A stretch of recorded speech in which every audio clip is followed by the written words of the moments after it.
Blog Talk Radio. Michabo Afurakani Afuraitkaitnit Neye Ojira Da Medinde Ojirafo Kwesi Rana Mputa Akan Akamumana Marukai Sibimu Ojirafo Ojiramandu. Greetings to all Afurakani Afuraitkaitnit people, meaning African Black people. Today is Ojira Day, Purification Day. My name is Ojirafo Rana Mputa Akan. Ojirafo be our congregation in North America within Deity Maa, the purified nation, Afurakani, Afuraitkaitnit people in the Western Hemisphere. Let us say we thank you for tuning in to the broadcast. Once again, we are opening up the chat room. If you have a question or a comment in the chat room and you'd like to interact, you must log in as a user in order to interact in the chat room. If you do not have a username, you can sign up for one quickly in Blog Talk. If you'd like to comment on the phone line, simply hit the number 1 so that we can see that your hand is raised. For those who are new to the broadcast, we have typically 4 broadcasts on a weekly basis. We have on Joda Monday night, we have Akanfo Nanasom, Ancient Authentic Akan Ancestral Religion, where we deal specifically with the Akan expression of ancestral religion, first and foremost because we are Akan, secondly because of the misinformation that has been propagated regarding Akan philosophy, cosmology, ritual practice, ancestral religion, and so forth in the Western Hemisphere, as well as from individuals who've been infected with white culture on the continent of Afuraitkaitnit, and therefore their expression of ancestral religion from their Akan heritage has been corrupted and infected. So we deal with ancient, authentic Akan ancestral religion. Going back to ancient Kanat, a title of ancient Nubia, our people migrated from ancient Kanat, reestablished the Kanat Empire or Ganat Empire a couple of thousand years ago. Some of our people migrated from that region in West Afuraitkaitnit, a little bit further south, after Muslim invasions, and reestablished the Akanat Empire in the Forest Belt region. And hundreds of years later, some of our people were forced from the Forest Belt region to North, Central, South America, the Caribbean, and Europe during the Umusuo-Ketia, the Great Perversity, the enslavement era. And this is how we ended up in the Western Hemisphere. Our tradition goes back to ancient Kanat through West Afuraitkaitnit and into the Western Hemisphere under the form of Hoodoo, which is the Akan ancestral religion in North America, Obia, which is the Akan ancestral religion in Jamaica, Wingti, which is the Akan tradition in Suriname, South America, and so forth, and various other expressions. So we deal with that on Joda Monday night. On Awukuda Wednesday night, Akuada, we have Egua Marketplace Day, where we showcase Afurakani Afuraitkaitnit businesses, organizations, and institutions that are serving the Afurakani Afuraitkaitnit community, the African Black community, in a positive capacity, who also maintain their ancestral religious values in the process. We showcase one business, organization, or institution per week as part of our OKOM economic development model. Economic development model rooted in our ancestral religious values, therefore it's a holistic approach to economic development. Part of that process, we have published that model you can download from our website. Part of that strategy that we employ is to starve the beast and feed the pride. That means on a weekly basis, you make a determination regarding what funds you would have potentially wasted with the whites and their offspring. Then you starve the beast and feed the pride. You reallocate those funds away from the white businesses and redirect them to the business, organization, or institution of the week. We target one business, organization, or institution per week for optimal capital infusion. That's when you starve the beast and feed the pride and reallocate $10 away from a white business and direct it to the business of the week. That's a transfer of $10 of capital. When 1,000 people engage in that process, that is a transfer of $10,000 from white businesses back into the black community, into the business of the week. They can therefore hire within the community immediately with a $10,000 infusion of capital in the course of 7 days. They can immediately go out and hire black people within the community to begin working full-time, immediate, and permanent. They can also expand their product lines and services to us, so therefore we do not need to look outside of our community for those same products and services. That's a win-win situation, of course. If we do not engage that process, then by default, we leave that $10,000+ in the hands of the whites and their offspring, our enemies, and therefore we finance our own oppression. So we must engage that process of starving the beast and feeding the crowd. So we deal with that on Egwa Marketplace Day.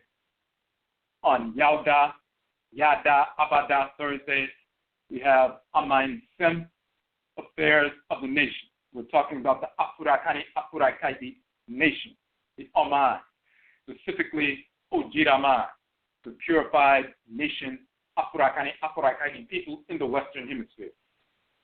So we're dealing with current events, how they are impacting Afurakani, Afuraitkaitnit people here in the Western Hemisphere, and our approach to resolving issues, a nationist approach, an Amaniye approach.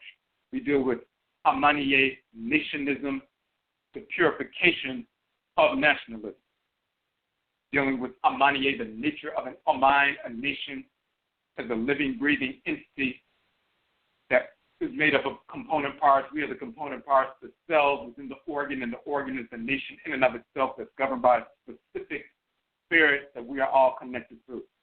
So there's a spiritual cosmological foundation as well as the political structure for an Oman, a real nation. So we deal with Amaniye nationalism, the purification of nationalism. We deal with nationist approaches to resolving our issues for the benefit of the Oman, of ODWIRA Maa, the purified nation. So today is ODWIRA purification. It is Benada Tuesday. So we have ODWIRA. ODWIRA means purification in the Akan language. It also means to celebrate the ceremony of purification. The New Year's celebration, 7 days in September, is our 7-day ODWIRA celebration. The same is true on the continent. Many people celebrate the New Year around August, September, or October for 7 days. ODWIRA also means purification in the language of ancient KAMIT. It also means to celebrate a ceremony of purification. When we talk about Afurakani, Afuraitkaitnit, or African ancestral religion, it impacts every aspect of our lives as Afurakani, Afuraitkaitnit people. In essence, ancestral religion is the ritual incorporation of divine law and the ritual restoration of divine balance. That means through ritual we incorporate those things, objects, deeds, and entities we need to incorporate in order to harmonize our thoughts, intentions, and actions with divine order. And through ritual, we reject, repulse those things, objects, deeds, and entities we need to reject, to repulse, to hate, in order to restore balance to our thoughts, intentions, and actions, and thus realign ourselves with divine order. So the ritual incorporation of divine law and the ritual restoration of divine balance are the expansive and contractive poles of ancestral religion. We talk about ODWIRA purification operationalizes Nanason, ancestral religion. Purification operationalizes our practice of incorporating law ritually and restoring balance ritually. When we engage that process on a consistent basis, then we can execute our culture in a harmonious fashion. Ancestral culture for Afurakani, Afuraitkaitnit people is the divine acceptance, the law or love of order, and the divine rejection or hatred of disorder. So we align every thought, every intention, every action, every moment of every day with divine order. That is the culture of Afurakani, Afuraitkaitnit people. We have a specific function to execute in creation. Just like every cell in your body is a component part of a specific organ or gland or system, and therefore they have a specific function to execute in the body. We as cells, Afurakani, Afuraitkaitnit people only, have a specific function within the organs of which we are component parts, children of specific deities in creation, specific function to execute. When we execute that function, we're fulfilling our role in creation. When we make mistakes, we seek to realign ourselves and restore balance, incorporate law and restore balance. the ritual incorporation of divine law, the ritual restoration of divine balance. We engage ancestral religion so we can incorporate what we need and restore balance where we need to so we can continue to execute our culture. This is how ancestral religion impacts every aspect of our lives. So this is what we deal with on ODWIRA Purification Day. So,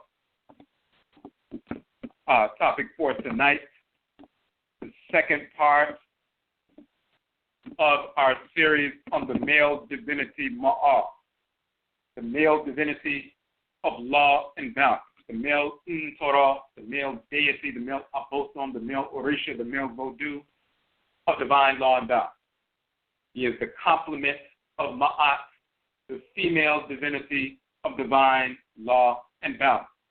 And as we have shown in the broadcast, very often people talk about the female divinity Ma'at or pay lip service to the female divinity Ma'at, write articles about Ma'at, write books about Ma'at, do videos about Ma'at, do presentations about Ma'at, get paid for presentations about Ma'at, do documentaries and all kinds of things revolving around Ma'at and artistic pieces and so forth, but have never mentioned or even heard of the divinity Ma'at, who is one half of the divine law in creation, the divine order of creation, the manner in which all things are organized within creation.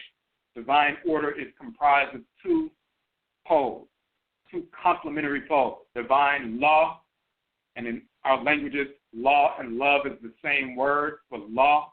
Divine law is the expansive pole of order, the expressive pole of order, and divine hate is the impressive pole of order, the contractive pole of order. So if things are to unfold in a specific manner and operate in a specific manner, which obviously things do, the growing and developing of plant life, animal life, mineral life, Afurakani, Afuraitkaitnit, human life, the revolution of the planet, the movements of the stars and so forth, these are cyclical patterns. They unfold in a manner that's quantifiable.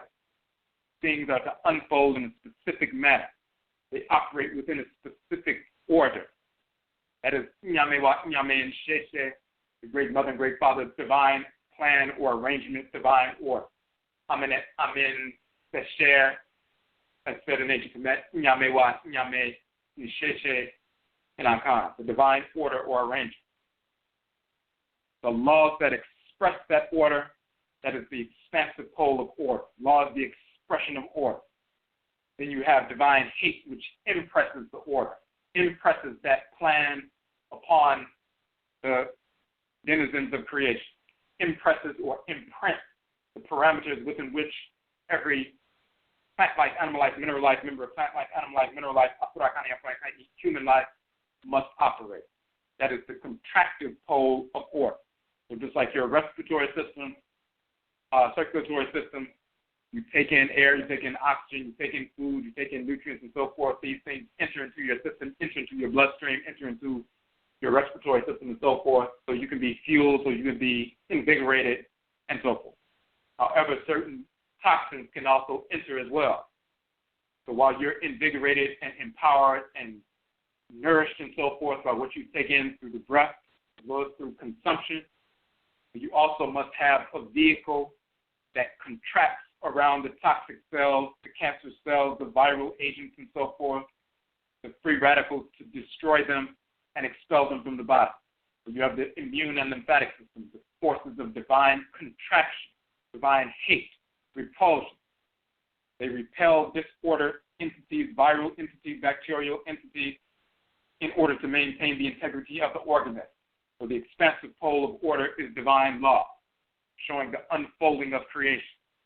The contractive pole of order is divine hate, the impression or imprinting upon the denizens of creation, the parameters within which they must operate. If they seek to operate outside those parameters and become cancerous, they are destroyed by the divine execution. So this is what we deal with regard to Nyame wa Nyame and Sheshe, the divine order. Ma'an, Ma'at are the male and female forces of the expansive pole of order, meaning law. the laws that undergird the unfolding and development of all created entities within the created universe. If you don't know who Ma'at is, then you don't understand one half of the divine law that governs creation. So no one can speak about Ma'at or divine law, but talk about ethics and Ma'at, and have never mentioned the divinity Ma'at one time and don't even know he exists. Or even if they've heard the name, have no understanding of his cosmological role in creation. So we talked about his identity in a previous broadcast, in two previous broadcasts, and his relationship with Ma'at in the previous broadcast.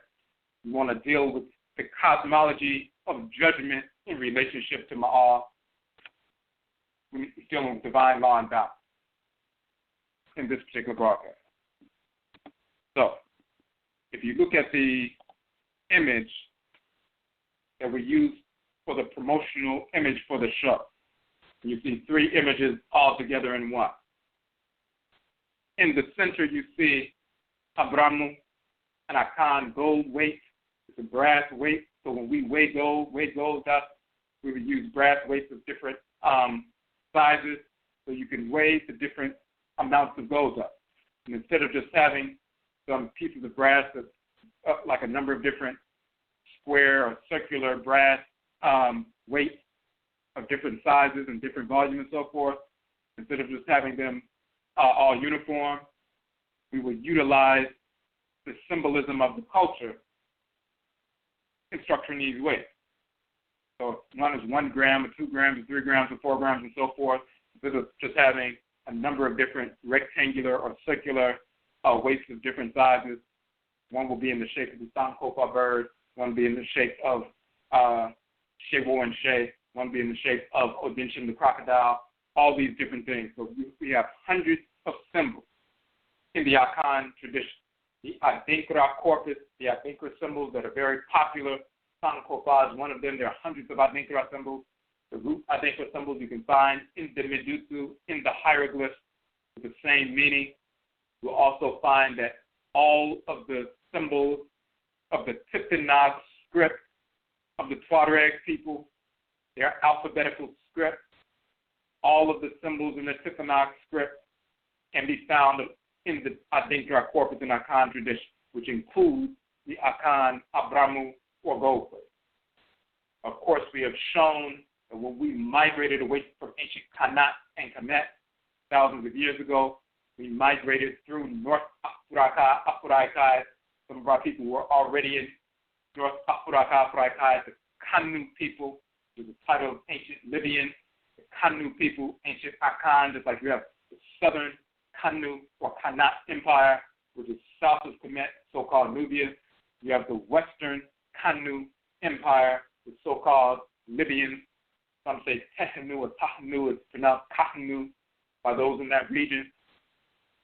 They were there for thousands of years. Some of our people remained in North Afuraitkaitnit. Some of our people migrated away from North Afuraitkaitnit and went further west, established the Empire of Ghana, as we said, and then some of us migrated from that region and continued going further south towards the forest belt and reestablished our Kanat civilization. This is why you'll find the mitochondrial DNA, Y chromosomal DNA of Akan people in Ghana, Ivory Coast is connected to the black Tuareg people in North Afuraitkaitnit, and of course it's connected to the same DNA that's been found in the mummies of ancient Kemet, Ramesses III, and so forth, and others. And this is also why you find the Tifinagh script, all of the characters in the Adinkra corpus. So, Sankofa is one of those symbols. This particular gold weight is the Sankofa symbol, the bird looking backwards, but also advancing through the life cycle, flying forward, but looking backwards, making sure that what is taking place in the past informs the present and the future. Of course, the Ebe is Sewo Wedisi Nawo Sankofa Yin Chi, which means if you forget and you return, go grab Sankofa from your past, meaning your ancestral past, it is not taboo. It is not hated. In fact, it is celebrated. We must look to the past, our ancestral past, to grasp that knowledge, accumulated wisdom of over 1 million generations of earthly existence to inform what's taking place in the present and what will take place in the future. It's not just going back a few thousand years. It's also going back, Sankofa return, go and grasp to that original pact we made with Inyamewa and Inyame, Aminet and Amen, before we entered into the womb to reincarnate into the world. Every Afuraitkaitnit individual, before we are sent into a womb, we are ancestresses and ancestors in the ancestral realm. Before we are sent into a womb to return through Bedra reincarnation, we are drawn to Inyamewa, Inyame, Aminet, Amen. We are given a specific function to execute in creation. We're given a craft or a krawa, a soul, a divine consciousness, a deity to dwell in the head region of the spirit. Infused within that divinity who guides us throughout the course of our lives is our divine function. And that is the pact we make with Inyamewa, Inyame, what we are to engage in the world, what kind of cells within the great divine body are we to be, and how we have to execute that function. That is all encoded within that spiritual takes up residence in the spiritual head region. The spirit's brain, so to speak, the ka, the soul, divine consciousness. That pact we make with Inyamewa, Inyame about what kind of cell we are to be is encoded within us. So when we reincarnate through Bebra, reincarnation, rebirth, return into the world, then we execute that function. We grow, develop. Through divination, ritual practice, we reacquaint ourselves with that divine function. Of course, our parents and relatives and so forth learn of that function, and as we're growing up, they push us towards the kinds of behaviors that will allow us to grow and develop, sharpen our skills and talents and so forth so that we can execute that function consistently and successfully throughout our lives.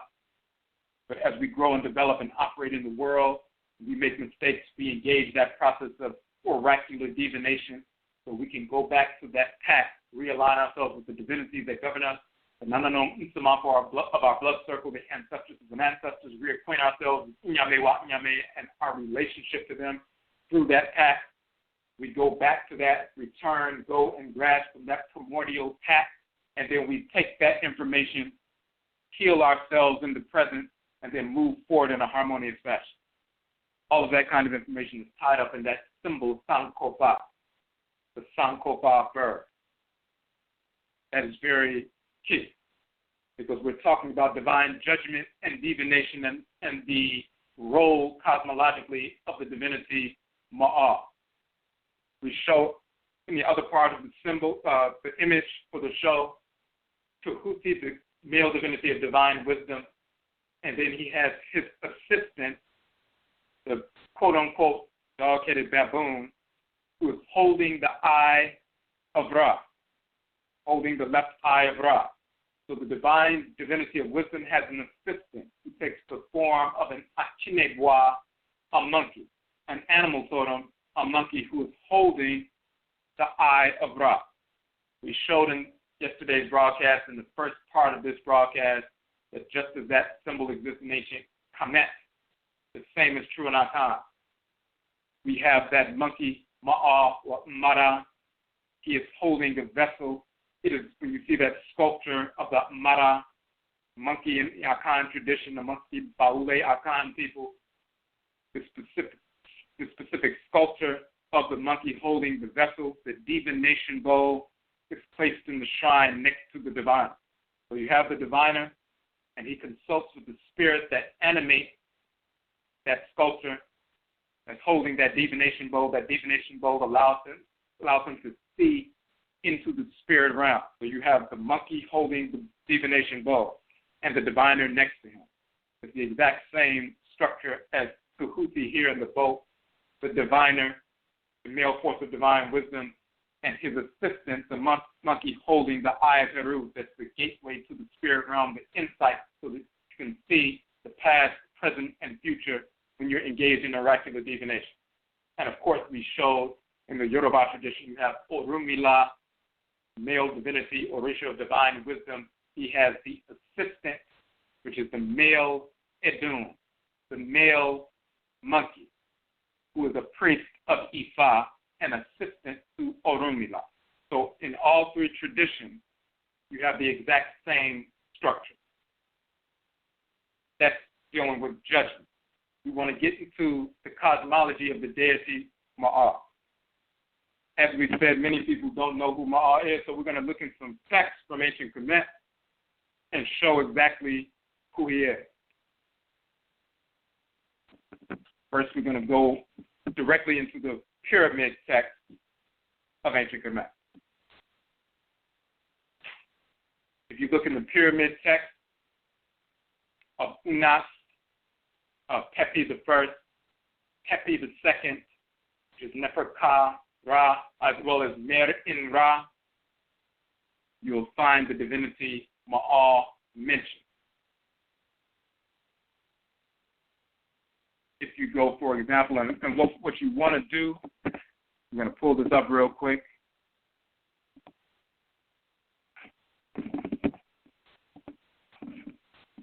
Okay.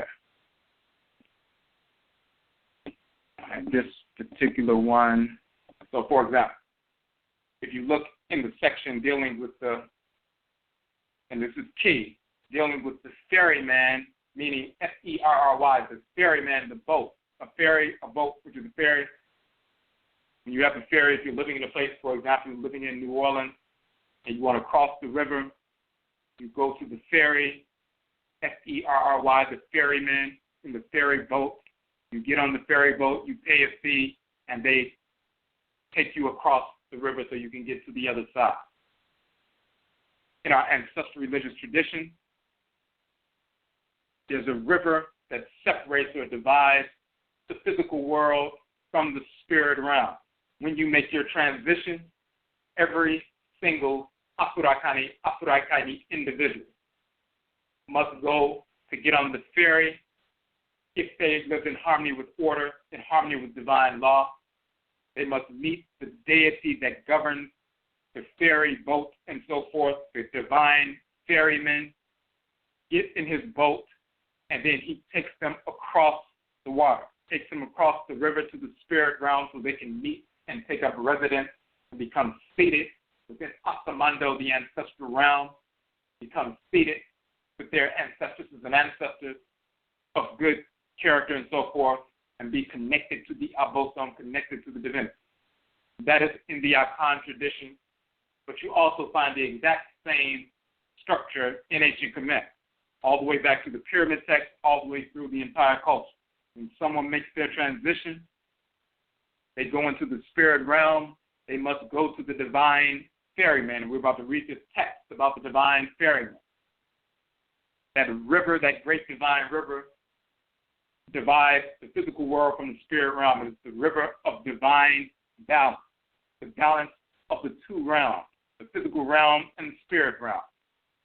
The one who regulates that balance, you must go to him. That means everybody who dies, every Afurakani individual who dies must meet the divine ferryman. There's no escaping that. And the same is true when they're coming back from the spirit realm to be reincarnated into the physical world. They have to connect with the divine ferryman again. They must cross over that dividing line, the balance between physical world and the spirit realm. If you look in the language of ancient Kemet, one of the terms for the ferry boat is cha. Sometimes they spell it T-C-H-A, sometimes D-J-A, and so forth. But cha. Cha means a cutting tool or to cut. But then cha also means a ferry or a ferry boat. Why is cha meaning a cutting tool or to cut? But it also means a ferry boat, because when you get on a ferry, you're not getting on the ferry boat for the boat to get into the water and just sail up the river at the same, along with the current of the river. For example, if the river is going from south to north, flowing from south to north. When you get in the ferry, you don't get in the water and just sail from south to north. When you get in the ferry, you're seeking to cut across the water so you can get to the other side. So the ferry boat is a cutting boat. It is a cutter. So this is why the term cha, meaning to cut, as well as a cutting tool, is also the name of the ferry boat, cha. And it's also a title of the divine ferryman. He's the one of the great one of the Cha. He's the Chai, or the great cutter, the one who cuts across the water. This is key. How do we verify this? Because in the language of the Akan people, the term Tra, T-W-A, Tra means to cut. However, the term for ferry boat in the Akan language is Asyo Tra. Asyo means water, specifically river, and Tra means to cut. So the Asyo Tra is the river cutting vessel. That's the name of a ferry boat. So the Tra being the kind of cutting boat that cuts across the water in Akan is also called the Cha in ancient Kemet. And then the Asyo Trafo are the people folk who govern the Asyo Tra boat. That is the title of a ferry person, ferryman, sailor, and so forth, specifically on the kind of vessel that's a cutter. That's very key. So when we look in the section dealing with the divine ferryman in ancient Kemet, we're looking at this specific deity who regulates the dividing line, the balancing line between the physical world and the spirit realm. That divine ferryman is in the cutting boat, the Chawi, so he has the title, the one of the cutting boat, the Chawi. He also has a couple of other titles. So first we're going to read from that specific text, and then we're going to look into some detail. If you look, for example, in some of the translations, you'll find, for example, in Budget's translation, they'll say, "Hail, great ferryman, the boatman of Ma'at, who transports souls to the divine field of reed." This Tepi, talking about Neferkara, the king who made his transition, they translate this as, "This Tepi is true or righteous before heaven and before earth. This Tepi is true or righteous before the island of earth." This is what they're saying for that specific text. The key here is when it says the divine ferryman, we talk about Chawi. Then it says the boatman of Ma'at.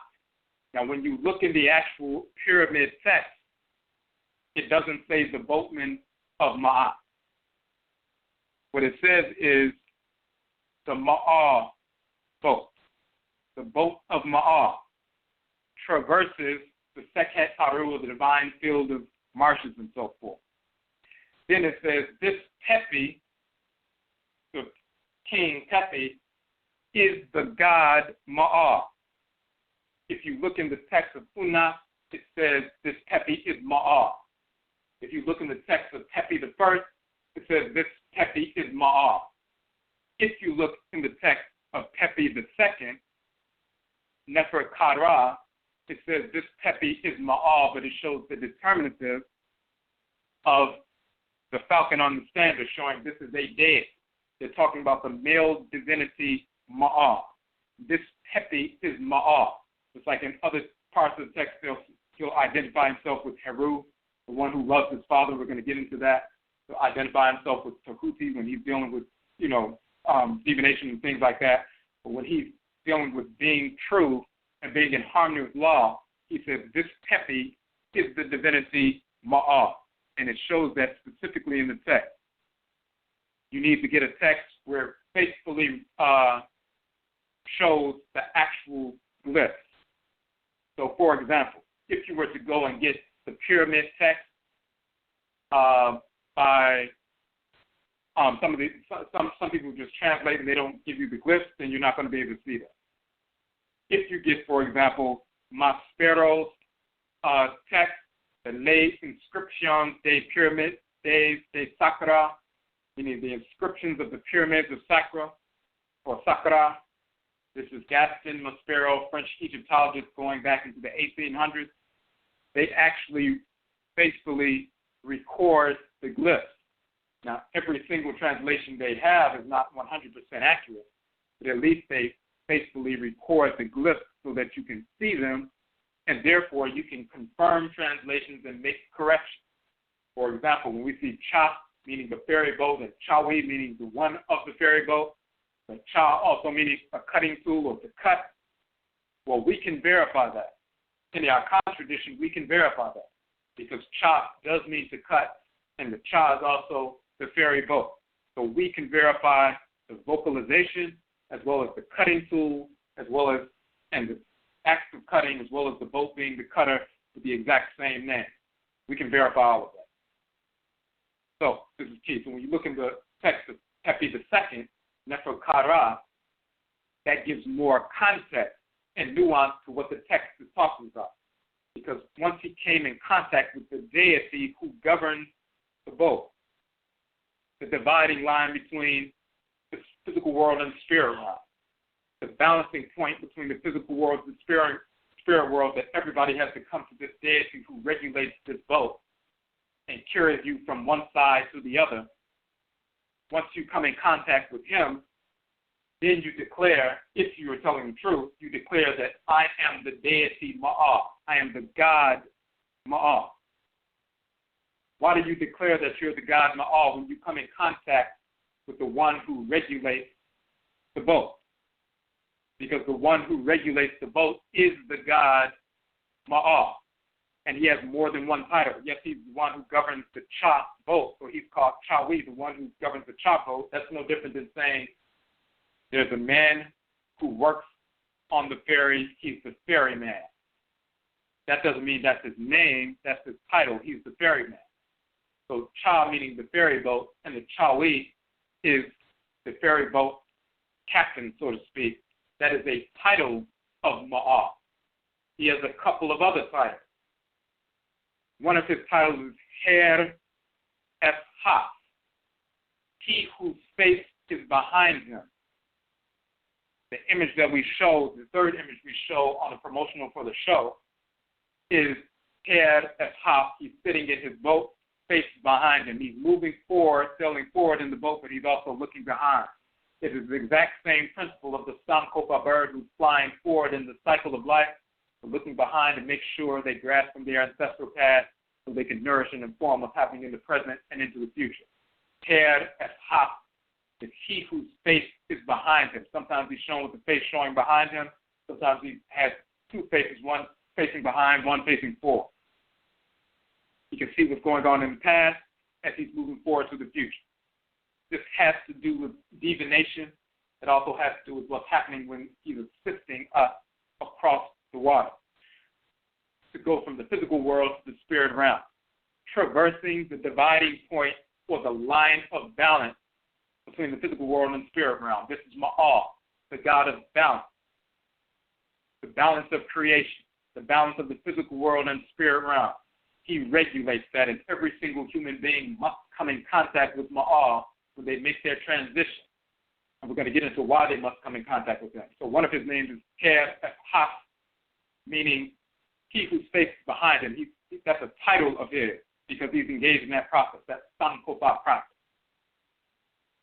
Another name of the god Maa is Maa Ha. That means he who sees what is behind him. Let's give a related example of that. The divinity Suhuti is also called Tet in ancient Kemet. That same divinity is called Tet in Akan. But he also has another title in Akan. His title is Dre Chiri Hunwate. Dre Chiri Hunwate, as the God of divine wisdom, specifically delineates him as one who can see what is in front of him and behind him. That means the great diviner can see what is in the past and what is in the future. When we cast our shells into the water, when we're engaged in divination practice, in Akanfo mind, the Akanfo nation in North America, and other people who are engaged in water divination and so forth, once we cast the shells in the water or we engage that water divination and look into the water, that same bowl that the monkey is holding is the eye of Heru. And when you look into that water, it is the gateway to the spirit realm. When you look into that eye of Heru, it's the gateway to the insight into the spirit realm. When we look into the bowl of water, it is the gateway to the spirit realm, and therefore we can see what's going on in people's lives, and they show us, our bosoms show up so that we can see them, they can communicate with us. The Nsamampos show up so we can see them, see what they look like, describe them and so forth, and then they show us what's going on. So we go through the water, through that water gazing piece, enter into that gateway so we can see what's taking place. Bre Chiri Kuruwate, a title of the God of divine wisdom, the Abosom of divine wisdom, the spokesperson of the Supreme Being on the male side in the Akan tradition, the Huti Orumila, but as his title, he who can see what is in front and behind it, see what's in the past, the shaping factors of what's taking place in the present, but also what's coming up in the future, what's unfolding in the future that other people can't see, what's going to happen, what people are coming after you, what people are trying to do something negative or even positive, what's taking shape in the future, what deities are impacting us, going to impact you in the future, what Nsama or ancestral spirits are going to impact you in the future, what discarnate spirit who's criminal, who's plotting and trying to do something to take you down or make you ill or something in the future, and how do you change lanes and avoid that? He can see what is behind him. He can see what is in front of him. It's the exact same concept with regard to head of Haf, he whose face is behind him. That is a title. Also, Ma'a, Haf sees what is behind him. This is a title of the divinity Ma'a. So when you make your transition and your spirit separates from the body, you go to the fairy boat. In the Akan tradition, one of the things that people do is they place a coin or a number of coins in the coffin of the deceased. Why are they placing a number of coins in the coffin of the deceased? Because they know they're going to have to use those coins to give an offering to the divine ferryman, the deity of the divine ferry, so he can take them across the river, just like you pay a ferry boat sailor now to take you across the river. We give those coins to the ferryman so he can take us across the divine sacred river. What's really happening here, of course, this is what we engage in when people make their transition, but even in the physical realm, when we take those coins or take a sacred offering to the divine ferryman, give it to the deity Ma'a, give it to the one who's going to engage that process of divination. You're giving an offering to the diviner, and then they look behind and they look in front. They see what's behind them and see what's in front, codify that divine wisdom coming from the Tahuti. So when you get that divination and the result of divination, you can see what's behind you and what is in front of you, and you can make a good decision. We talked about Tahuti as well as Tashat, the male and female forces of divine wisdom. They receive what's coming from Amen and Amenet and Ra and Ra'at, the declarations of what needs to take place in creation, and then that knowledge is codified by Ma'a and Ma'at. It is codified in that calabash that the monkey is holding, or that divine sacred eye of Heru that the monkey is holding, or the bowl that you use in divination, as well as the shells or whatever implement you're using in divination.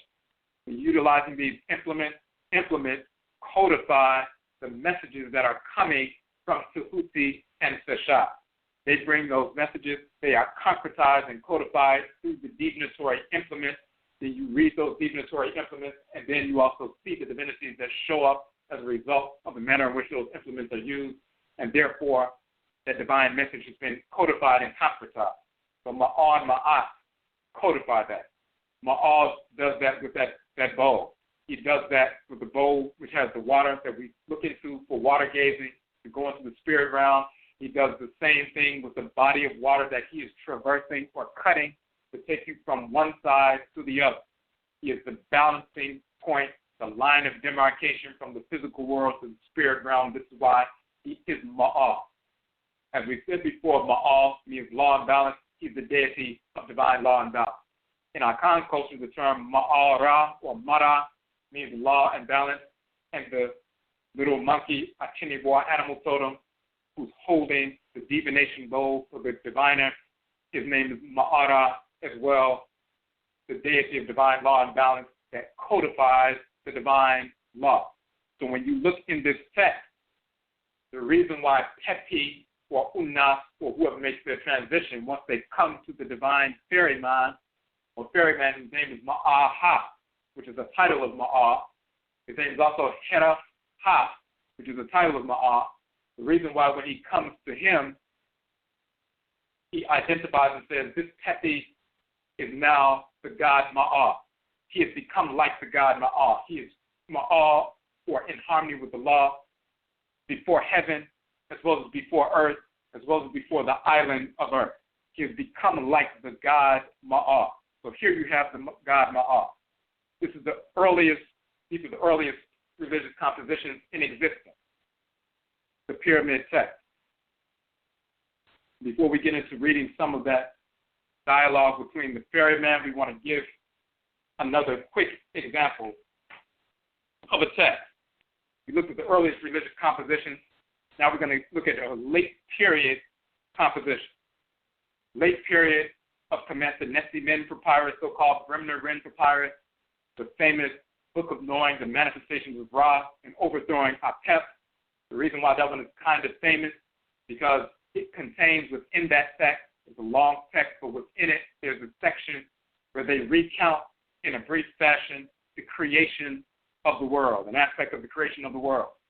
And they have two different versions in that same text. They're basically saying the same thing. The first one lays out the creation, and then they're talking about Atem as a functionary of Ra, and he creates Shu and Tefnut along with his wife, Safet Nebuchadnezzar, creates Shu and Tefnut, and then giving birth to, and then Asar, Set Nebuchadnezzar, and so forth. So they talk about a number of things in the first section. Then the second section recounts that same creation process, but it gives a little bit more detail in certain areas. This is key. Why is it key? Because in this creation account, there's a famous passage that people have repeated. It's an oft-repeated passage, but just about everybody who repeats the passage is misinformed about the passage. So when it talks about, for example, the Book of Knowing, the evolutions of Ra, manifestations of Ra, Keperu, Nura, and of overthrowing Apep, it talks about the words of Neb Er, which is a title of Aten, a functionary of Ra, who is subordinate to Ra, works on behalf of Ra, under the orders of Ra. He talks about Aken means being, talking about under the form of Kepra and so forth, a number of different things. He rose himself out of a state of inactivity, out of the Father knew and so forth. Then he says, not found I a place wherein I could stand. I could not find a place where I could stand. Atem is the divinity.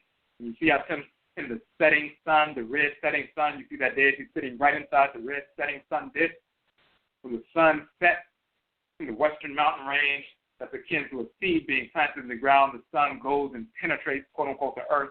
At the first sunset, that's Atem sun, that fiery energy penetrated the earth, and that fire began to harden or concretize the primordial mound that had risen out of the primordial ocean to become the first landmass, Afuraitkaitnit, and so forth. Once that landmass rose up, then the setting sun penetrated that landmass, fired it up, hardened it, no different than when you have clay and you have water applied to the clay. It's very malleable and so forth, pliable. You fashion it into specific jars and pots and so forth, and then you put it in a kiln, you put it in an oven to harden it, to fire it up to harden. The solar energy of the setting sun penetrating the earth fires up or hardens the original primordial mound that just rose up out of the primordial water. It was still wet and needed to be fired up, dried out, and hardened.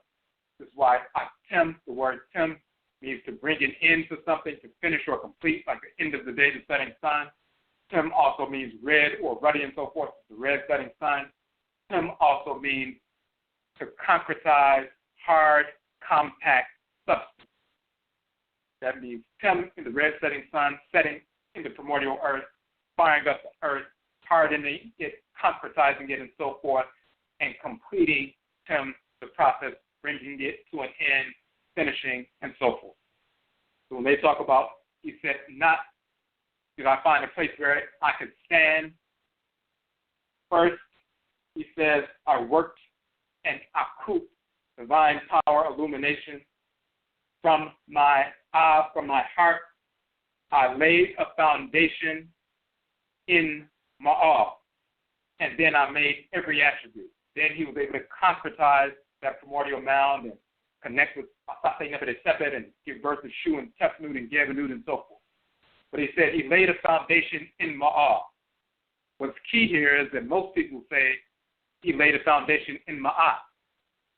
How many quote-unquote scholars, quote-unquote chematologists, or quote-unquote spiritualists have you heard repeat this text, say it says he laid a foundation in Ma'at? It does not say Ma'at. It says Ma'ah, and the determinative is the male divinity Ma'ah. Many people look at that and say, well, they were probably talking about Ma'at, and they just run along because they don't know who the deity Ma'ah is, because the crackers never told them to look into Ma'ah. However, when you embrace ancestral religious culture, the deity Ma'ah as well as the deity Ma'at will make you invoke them, make you recognize and acknowledge them so you can align yourself with them. So we've been invoking the deity Ma'ah and Ma'at since the 90s, knowing who these divinities are. They're just like other Orisha, Abosom, and so forth. They govern the balance of creation. They are the Ibeji in the Yoruba tradition, Abam and Omame and Akan, the Hoko twin divinities in the Vodun and so forth. We went into detail about that. But since we've been conditioned to imitate the whites and their offspring, then we don't seek out the divinities themselves. We just imitate whatever the whites and their offspring said. So since we didn't know who the divinity Ma'ah is, and we never invoked the divinity, then we just pass along and overlook that particular section. But it says Ma'ah. So we looked in the ancient text, the deity Ma'ah is mentioned with the determinative of the falcon on the standard showing this is a deity. That's the earliest religious text in existence. Then you go through a late period text, a couple of thousand years later, and you find the god Ma'al dealing with laying the foundation for creation. This is very key. That's in the first rendition of this papyrus. Then in the second creation account, which basically repeats the same thing, the only difference is instead of saying, I laid a foundation in Ma'al, in the second one it says, I laid a foundation in Head. The whites and offspring will translate that as I laid a foundation before me, because head can mean up, above, or ahead of something. So they're like, oh, that must mean I laid a foundation in before me, and then I created everything. It doesn't say I laid a foundation before me. It said I laid a foundation within the divinity head. The reason why it's the divinity head is the determinative is a male deity. When you go back to the Ferryman text, one of the titles of Ma'ah is Ma'ah Ha, he who sees behind him. Talking about divination, saying the past as well as the future. Ma'ah Ha, M-A-A, Ma'ah Ha, H-A, and then F, which means he or his. Ma'ah Ha, he who sees what is behind him. But then his other title is Her F Ha. Her meaning face or head, F is his, Ha behind, and F is his. So Her F Ha, he whose face is behind him. So the deity Ma'ah, as the divine ferryman, has two titles, actually three titles. One of the titles is Cha, Chawi, meaning the boat. He's the one that governs the Cha boat, the cutting boat. He's also Ma'ah Ha, he who sees what is behind him. He's also Her Ha, or Her is Ha, he whose face is behind him. The reason why the late period text says, in the first rendition, I laid a foundation in Ma'ah. The second rendition, I laid a foundation in Her. Talking about the two different titles of Ma'ah. Ma'ah Ha, Her, and Ha. That's in the late period text. In the earliest text, the pyramid text, you find Ma'ah Ha and Her Ha.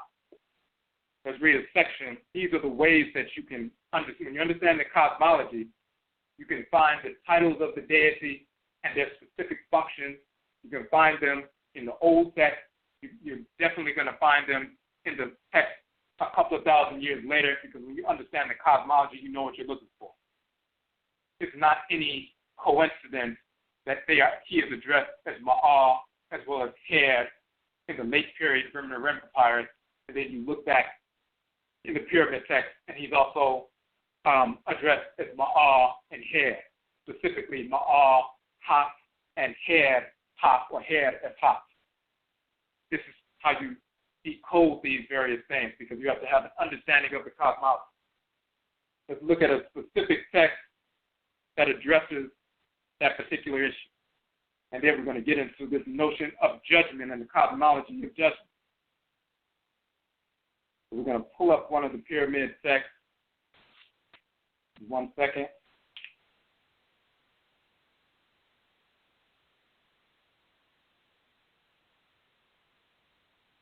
And for those, again, if you're listening on the phone line, hit the number 1 if you have a question or comment.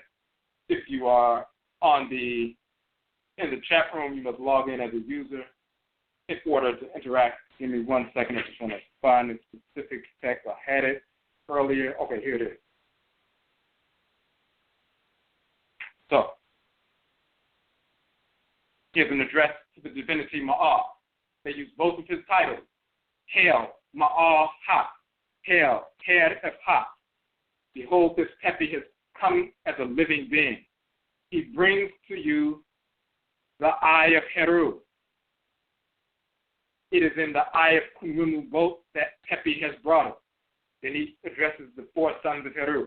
Hail, Ha. Hail, Amseti. Hail, Dwamutep. Hail, Kepsinuef. Pepi brings this eye of Kanimu boat, which is in the lake of Cha. Hail, the god open a way for Pepi. Hail, the god Kerera, open a way for this Pepi. Hail, the goddess Nekabet, open a way for this Pepi. Homage to you, the goddess Nefert, and peace. Love this Pepi, and so forth. So once he came forth as a living being, he showed that he was in harmony with Ma'al because he had the eye of Heru. They're talking about the story when Alsar was killed and so forth, and they wanted to resurrect him. The eyes that were given to Heru from Ra, the left eye of Ra is the moon, the right eye is the sun, and so forth. When Heru becomes the ruler, he receives the sun and the moon as his 2 eyes from Ra. His left eye is the moon, his right eye is the sun. And when Alsar is killed and they want to resurrect Alsar, Heru comes along and takes that talisman, the eye, one of the eyes of Ra, which is now his eye of Heru, and he gives it to Alsar to resurrect him, to invigorate him, to empower him, to enliven him, and resurrect him with the eye of Heru, the divine living insight, seeing from the physical world to the spirit realm, to empower Alsar and resurrect him. So in this particular text, they're referencing that. First, they call on the god Ma'al, who's the divine ferryman, the divider, the balance of the physical world and the spirit realm and so forth. He calls him by both of his names, both of his titles. Hail Ma'aha, Hail Keraf-Ha. Behold, this Pepi comes as a living being. He brings to you the eye of Heru. That's key. He's bringing him the eye of Heru. He's bringing it to him just like the little monkey is holding the eye of Heru and presenting it on the stele with Tahuti. Just like the little monkey is holding the bowl, the divination bowl with the water in it in the Akan tradition, he's bringing that divine eye so we can look into the water, we can see into the spirit realm. He's bringing the eye of Heru, but he's bringing it to the divinity Maa because he's identifying with the divinity Maa. Now we're going to get into some judgment. We just want to show that piece, to show that there's a connection between these specific titles. Now we want to get into this notion of judgment after death, but then judgment during life. We're going to get into, we show the text, the earliest religious composition of the pyramid text. We quoted from the Brimner-Wren papyrus, which is a late period text during the Ptolemaic period. Now we're going to look in the New Empire, right in between those two. We're going to look at the Rudu Pertim Heru, so-called misnomer Egyptian Book of the Dead, Book of Coming Forth by Day, and so forth. Papyrus of Ani. And we're going to look in this whole notion of the deity Maa as the divine ferryman, the balance of the physical world and the spirit realm, the balance of heaven and earth. The divine twin divinities, Maa and Ma'at, they're Ibeji and Yoruba.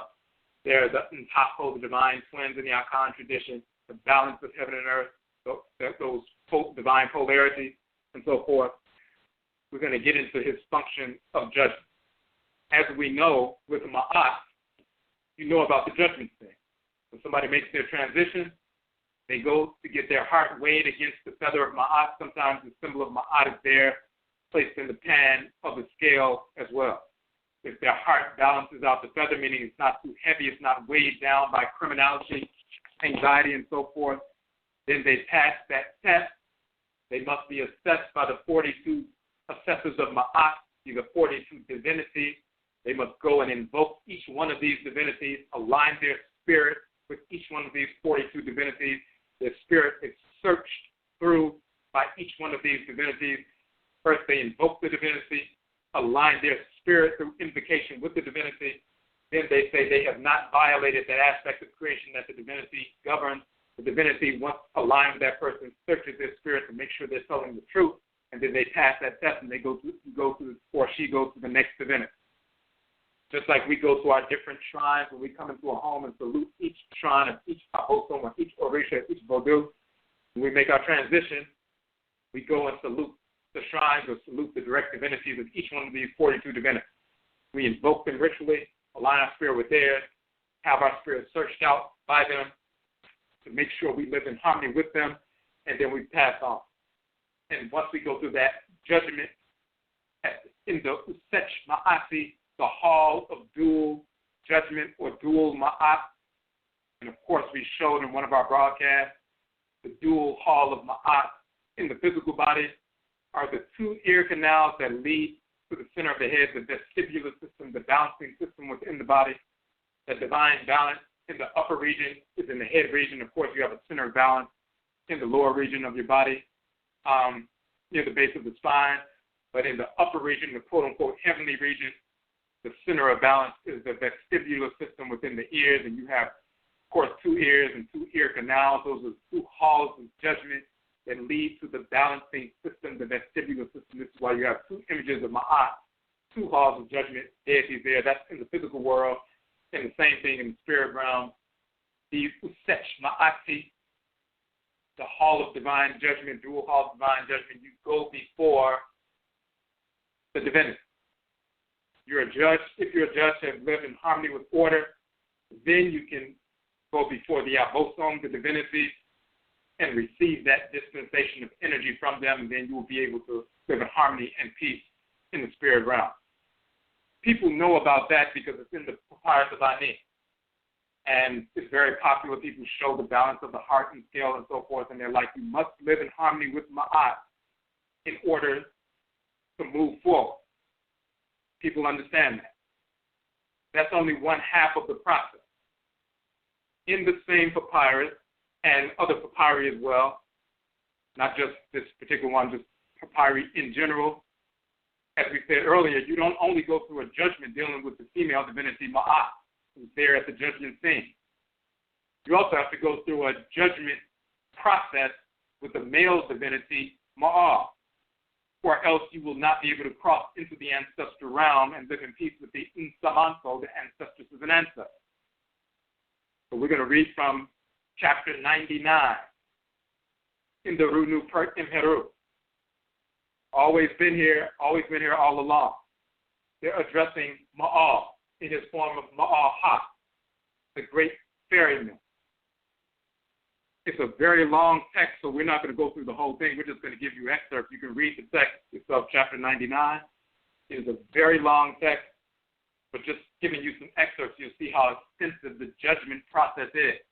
Just like in the Akan tradition, someone makes their transition, they're given coins placed in the coffin, so when their spirit separates their spiritual power with those coins in the offering, they take the coin and give it to the divine ferryman so he can take them across the river and lead them to the spirit realm, but only if they live in harmony with order can they cross over, and then live in harmony with the Nsamanfo, the Nananom Nsamanfo, the ancestors and ancestors who are spiritually cultivated, and the Abosom, the deity. If they did not live in harmony, they're not going to be ferried across. If they didn't pass the test, they're not going to be ferried across because their spirits are repulsive and they'll be repelled. It's like you get in contact with somebody now who's insane or self-destructive or foolish. Their spirits are repulsive, so you don't want to have anything to do with them, so you push back. You keep them out of your house, keep them out of your sphere of awareness. There are people who you connect with stay away from them. And they can feel that repulsion. The same thing is true just on a much greater scale with the Ntorot. You're not even able to get into the ancestral realm because you'll be repelled if you engage in that kind of criminality or just self-destructive behavior. So you'll be the kind of spirit that's hanging around, a twin spirit, meaning one that hangs around in the places where you died, places where you frequented while you were alive and so forth, quote-unquote haunting places, just hanging around like a homeless spirit because you were repelled from the ancestral realm, because you didn't live in harmony with order. In order to know the difference, you must be judged. You go through one judgment with Ma'at that allows you to come into the presence of the Abosom. You go through another judgment with the Deity Maa that allows you to determine whether or not you're going to cross the river and be in the presence of the Nananom Nsamako, the spiritually cultivated ancestresses and ancestors. Let's see what they say when you get to the divine ferryman, when you get to Ma'a, what takes place. Chapter 99, the chapter of bringing a ferry boat in the God's domain. O ferryman, Chawi the ferryman, which is Ma'a, bring me this which was brought to Heru on account of his eye, and which was brought to Set on account of his testes. And this is when the fight of Heru and Set took place. Heru castrated Set in the midst of the fight. But then Set was able to gouge out Heru's eye in the midst of the fight. They're fighting for who's going to be the ruler after Althar has been killed. But even though Set gouged out Heru's eye, Tahuti came along, laid hands on him, and healed his eye. And therefore, when you look at the fractional system in ancient Kemet, and they show the left eye of Heru and the different portions of it make up the different fractions, this is where it's coming from. It's also dealing with the left eye, which is the moon.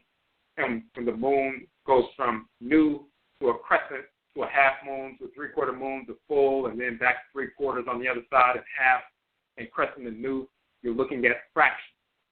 The moon or the left eye fills up, it gets full of illumination, but then it becomes dark and so forth.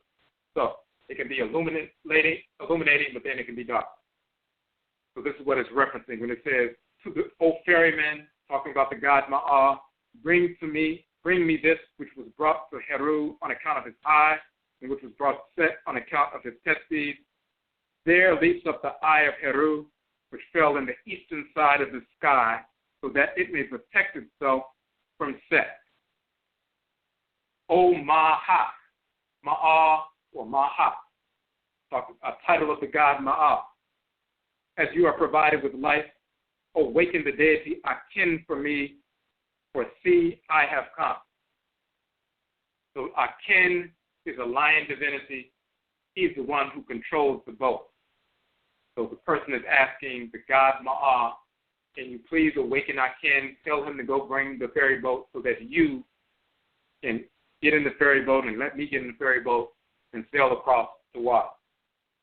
So Ma'a, the divinity Ma'a, before he goes and wakes up the lion divinity Akin so he can bring in this boat, you're not getting on the boat unless you can prove that you lived in harmony with order. So you're going to go through a series of questions to see, did you live in harmony with order? We're not crossing this river. We're not going from the physical realm to the spirit realm. We're not crossing this river so you can connect with the Nsamako and the Abosom in the eastern side of the sky, quote unquote, unless you can prove you lived in harmony and you were became like me, became like Ma'a. That's why the pyramid text says this Tepe is the god Ma'a, because he proved that he lived in harmony with divine order and he identifies with the god Ma'a. Not that he is, quote unquote, Ma'a or righteous, but he became like the god Ma'a, and it proves that it's talking about a deity. So the person says, O Ma'a Ha'ef, or O Ma'a Maha. As you are provided with life, awaken Akin for me, for see, I have come. Then Ma'a, under the form of Ma'a Ha, says, who are you who comes? Then the deceased person says, I am the beloved of my father, one who greatly loves his father, and I am he who awakens his sleeping father. He's identifying with Heru, who's called Heru, Meri Atef, F, Heru, the one who's beloved of his father, because he's the one who gives him his eyes so he can awaken him. So he says, I am the one who's beloved of his father. I'm like Heru. And then the deity Ma'as, after he says that, he repeats and says to Ma'as or Ma'ahaf, as you are endowed with life, please awaken Akin for me, for see, I have come. Then Ma'as says, do you say that you would cross to the eastern side of the sky? If you cross, what will you do? Questioning the deceased person, what are you going to do if I take you across to the eastern side? And the deceased person says, I will raise up his head, I will lift up his brow, and he shall make a decree in your favor, and the decree which he shall make for you shall not perish nor become void in this land forever. So, Ma'ahaf, as you endowed with life, awaken Akin for me, for see I have come. Then Ma'ah says, why should I awaken Akin for you? Then the person says, that he may bring me the built-up boat of Kunwimu, or so-called Kunum, from the lake of Sea. Then Ma'ah says, but she is in pieces and stored in the dockyard, saying that the boat is in pieces. Now what are you going to do? The person says, take her larboard side and fix it to the stern. Take her starboard side and fix it to the bow. Then Ma'ah says, but she has no plank. She has no end pieces. She has no rubbing pieces. She has no oar loop. Then the person said her planks are the drops of moisture which are on the lips of Babai, the deity Babai. Her end pieces are the hair which is under the tail of Set. Her rubbing pieces are the sweat which is on the ribs of Babai. Her oar loops are on the hands of the female counterpart of Heru. She is built by the eye of Heru, who shall steer her to me. So Ma'ah is questioning him, what are you going to do when you get to the other side? I'm going to align myself with Asar.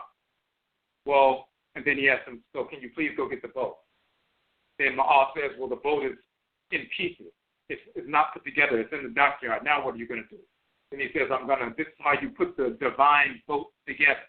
He says, well, when you put it together, it doesn't have these specific elements. Where are these elements coming from? Then the deceased person said, this element is connected to the deity Babai. This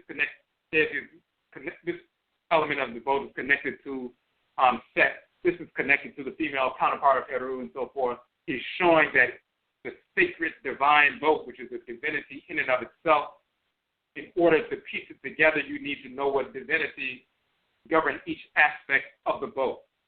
Ma'ah is testing him to see, are you going to go on the other side and live in harmony with order? The only way you could do that is if you've been living in harmony with order while you were here on earth. If you've been living in harmony with order while you were here on earth, you were aligning yourself with the various abosom, and you know their functions in creation. You know what deities function and how they function in order to create this vessel. This vessel, of course, is the sacred boat that's going to carry him across. But during life, that vessel is that divination vessel. You're talking about what pieces come together so you can gain some meaning from it. That's the casting of shells, with utilizing of other implements. How are they pieced together to give a message of divine wisdom? How do you draw from those pieces or pick from those pieces or gather from those pieces these divination implements, that divine message that's being communicated by the abosom? You must be in alignment with the abosom to learn that message or recognize that message or have that insight. If you're not in alignment with the abosom, somebody can cast some shells, you can memorize the pattern and say, oh, this pattern means this, so therefore this is going to happen. That's mechanical. That doesn't mean anything. Memorization. When you're really in harmony with the abosom, the orishas of Vodou and so forth, when someone casts shells in a specific pattern, where they pour that water out into the vessel and you look into that water and so forth, the pattern that the shells fall or the stones manifest in resonate at a certain frequency based on the pattern. And that frequency is the magnet that draws specific abosom down to take up residence in that temporary space that they have been given to take up residence in. If you have been intuitive and insightful, then you can see these abosom or hear them or align yourself with them and be informed by them. Now you're engaged in real divinatory practice. If you're not aligned with the abosom, you're just memorizing shells and patterns and verses and stuff like that. You're just a technician with no second sight, as we've talked about. So when he's talking about all the different parts of the boat, which deity is governing the different parts of the boat and what do they do, he's showing that I was living in harmony with divine order. I know the different divinities. I invoke them throughout the course of my life. I know what function they govern in creation. I know what function they govern with regard to putting this vessel together that will carry me to the other side after death, but also putting the vessel together that will carry me through life in a harmonious fashion. So that when I make mistakes and I go get divination, I can get in that vessel and be carried to the right side of the law and so forth. These are the questions that are being asked, so he's being tested. So since he gave all those answers and they were correct, then he says, so, Mahaf, as you are endowed with life, awaken akin to me, for see, I have come. Then Ma'ah says, who will guard this boat? The person says, bring the tail of the Senenti animal and put it in her stern. That will guard her. So, please awaken akin for me so I can, get in this boat. Then Ma'ah says, who will bring her to you and to me? The person says, bring her to me with the best of the gods and his offspring, namely Amset, Hapi, Dramutep, and Ketsunuaf, which of course are the four sons of Jeru. He will command her, the Tetui animal being placed at her bow, and he will steer her to the place where you are. Then Ma'ah says, what is she? The person says, she is the wings of the Tetui animal.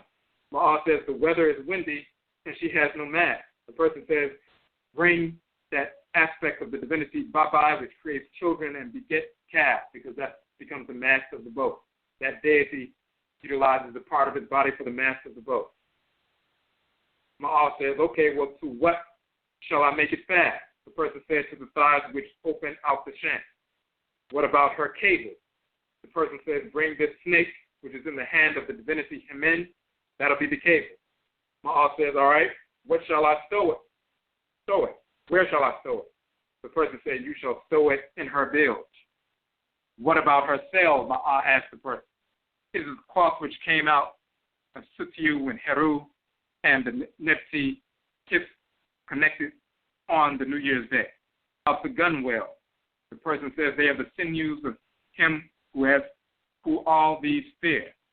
Who is he whom all these fear? It is he who lives in the night which precedes the new year. After he asks them all these questions, and the deceased person, gives all the correct answers because he lived in harmony with the divinities. He knew every aspect of the boat and what function it deals with and the deities it deals with and so forth. He's saying to him, listen, I'm proving to you I'm in harmony with you, Ma'ah. I live in harmony with divine law. Please awaken the lion divinity I can so he can bring that boat so we can go to the other side. Now, that was about one half of a page of questions. There's another page and a half of questions before they finish. There's a lot more questions going on before they finish. That was only 1/4 of it. You got 3/4 more to go through before you accept it. This is the judgment of Ma'ah. You have to go to every single Afurakani, Afuraitkaitnit person. When you die, you must go to the divine pyramid. You must go to Ma'ah, the dividing line between the physical world and the spirit realm, the balancing line between the physical world and the spirit realm. You must prove that you lived in harmony with Ma'ah so that you can say, just like Tepi said, this Tepi is the God Ma'ah. He is in harmony with Ma'ah on earth. He is in harmony with Ma'ah in the heavenly realm. He is in harmony with Ma'ah in that divine island in the midst of earth. This is what you must go through. So on one hand, you must go through the judgment of Ma'ah. In the Utech, Ma'asi, the divine dual hall of Ma'ah. You go through the 42 assessors of Ma'ah. You have your heart weighed against the feather on the scale. When you pass that test and Tahuti adjudicates that you have passed the test, then you can be accepted amongst Al-Sar in the various Abot zones. But then you must go through the judgment of Ma'ah. And he questions you question after question after question to prove that you lived in harmony with the Abot zone and your culture throughout the course of your life on earth. And then he will ferry you in the cutter, the boat, going across the water so that you can become fully seated and grounded in Asamando, in the ancestral realm. Those two major aspects of the spirit realm are the realm of the Abosom, the deities, the Orisha, the Vodou, and the realm, the Nananom, Nsamafo, the Egungun, the Kubita, the Aku, the Akutu, and so forth. And those realms do interact, notwithstanding some misinformation about people saying they don't. Of course, just like the Abosom possess our people here physically, the Abosom will possess our people in the spirit realm spiritually. So, those are two major aspects of the spirit realm, the realm of the deity, the realm of the Nsamafo that do interface with one another. So you must have the judgment and prove yourself worthy in harmony with Ma'a and Ma'a in order to enter both realms and be accepted amongst the Abosom and the Nsamafo. Ma'a is sitting in the river that divides the two realms. That's after death, but it also is preceding your entrance back into the world via reincarnation. Because the boat of sunrise is also called the Ma'a boat, and its determinative is a male divinity, the boat of Ma'a. Sometimes it's Ma'a jet, or Mon jet, as sometimes they will spell it. But you look in the pyramid text, some of the texts simply call it the Ma'a boat, spelled exactly like the name of the deity Ma'a. So, when you're coming back into the world, you must cross that river. And then when you go through that river, you end up in a body of water because you went into that river and went under and so forth. And that body of water that you end up in is that amniotic fluid. And you're in that river. And then when that river breaks, that skin breaks, the water spills out, and you're ready to come out of the world. But when you make your transition and you go through the spirit realm, you have to cross that river, and you must come to the deity Ma'a. If you can answer all those questions, then you can say, like Pepe said, this Pepe is the God Ma'a. The same is true throughout the course of your life. If you want to go and cross the river, go from the physical world consciously to the spirit realm through ritual, so you can engage in divination, oracular divination, to see what is behind you and what is in front of you.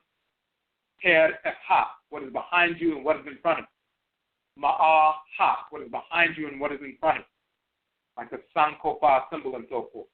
If you want to find that out throughout the course of your life, you must cross that river. You must go under. You must go into the spirit realm. When you go into the spirit realm to invoke Tehuti and invoke Seshat and so forth, their assistant is the divinity Ma'a as well as the divinity Ma'at. And just like Ma'at is the goddess Odu in the Yoruba tradition, with the great calabash and so forth, you see that is Omame in Akan.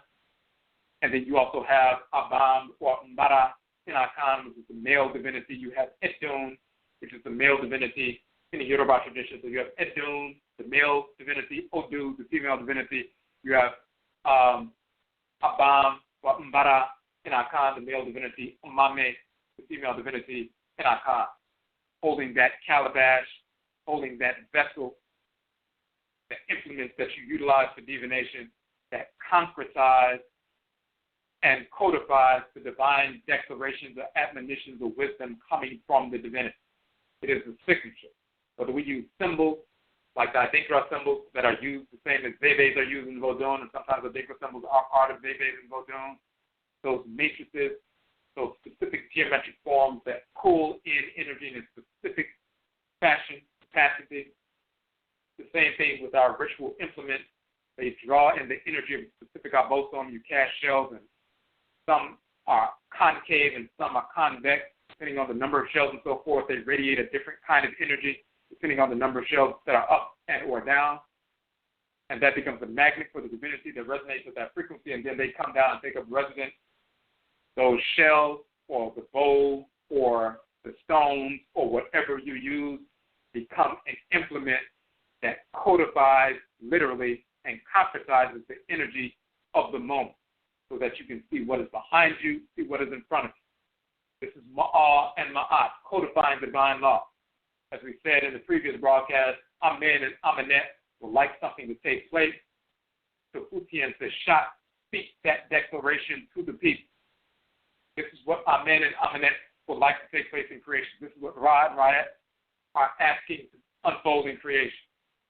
That declaration is codified as law.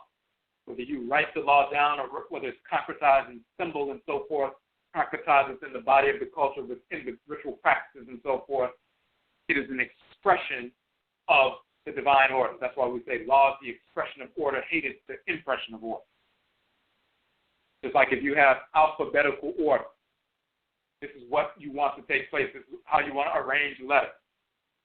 If somebody asks you, take these specific letters and put them in alphabetical order, the order exists.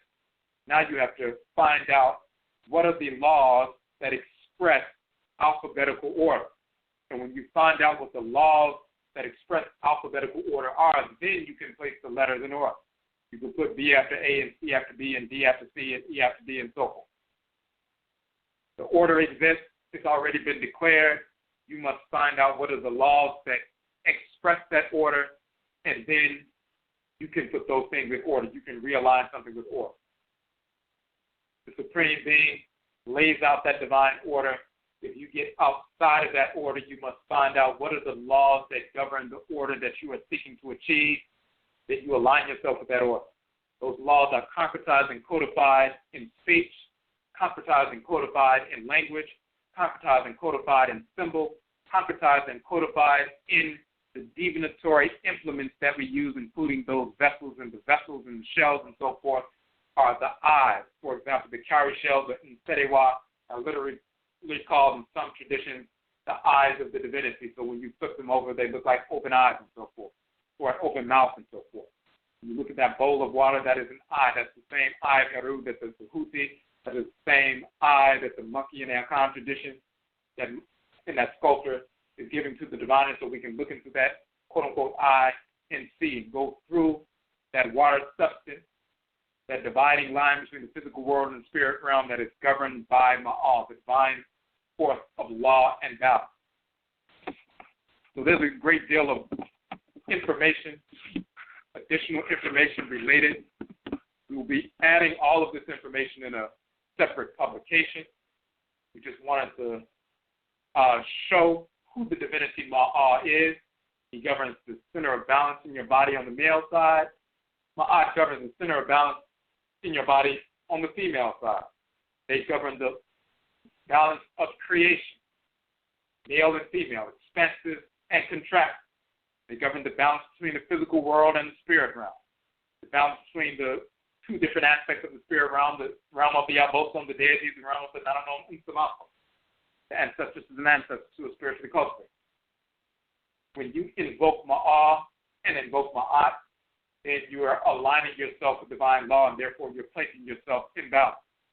When you do not invoke them spiritually, then as we talked about yesterday, if a male fails to align himself and invoke the divinity Ma'ah on a consistent basis, then his thoughts, intentions, and actions manifest imbalance.